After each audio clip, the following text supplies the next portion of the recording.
দর্শক, এবারে জানবো এক নজরে দৈনিক পত্রিকার শিরোনামগুলো।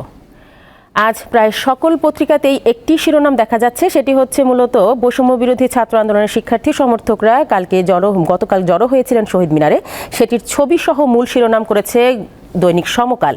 লিখেছে সরকার পদত্যাগের এক দফা, তার পাশে আছে পেশাজীবীদের সঙ্গে বৈঠকে প্রধানমন্ত্রী বলেছেন আন্দোলনকারীদের জন্য গণভবনের দরজা খোলা। এরপরে আমার হাতে আছে দৈনিক ইত্তেফাক। দৈনিক ইত্তেফাকেও সেই একই বিষয়টি উঠে এসেছে, সরকার পদত্যাগের এক দফা, আন্দোলনকারীদের সঙ্গে আলোচনার প্রস্তাব প্রধানমন্ত্রীর। এর নিচেই আছে বুকের ভেতর অনেক ঝড়, বুক পেতেছি গুলিকর। এগুলি আসলে এইসব বলেছে বৈষম্য বিরোধী ছাত্র আন্দোলনের যারা শিক্ষার্থী রয়েছেন তাদেরই স্লোগান। এর নিচে আছে সারা দেশে গণমিছিল, সংঘর্ষ, গুলি, নিহত এক। এরপরে আছে দৈনিক যুগান্তর। দৈনিক যুগান্তরেও শিরোনাম হয়েছে সরকার পদত্যাগের এক দফা ঘোষণা, বৈষম্য বিরোধী শিক্ষার্থীদের অসহযোগ আন্দোলন শুরু, শহীদ মিনারে জনসমুদ্র। তার নিচে আছে বিক্ষোভে উত্তাল দেশ, নিহত এক।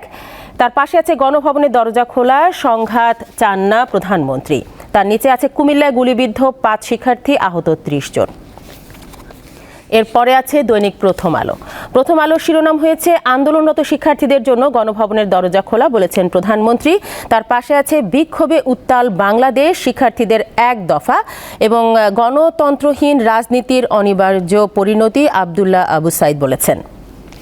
এরপরে আছে দৈনিক বণিক বার্তা। বণিক বার্তায় শিরোনাম হয়েছে মিছিলে লাখো লাখো মানুষ রাস্তায়, শহীদ মিনারের ছাত্র জনতার সমাবেশে সরকার পদত্যাগের এক দফা দাবি বৈষম্য বিরোধী ছাত্র আন্দোলনের এবং আন্দোলনরত শিক্ষার্থীদের জন্য গণভবনের দরজা খোলা, বলেছেন প্রধানমন্ত্রী। তার নিচে আছে সরকার আর ক্ষমতায় থাকতে পারবে না, সমন্বয়ক নাহিদ ইসলামের বাণী।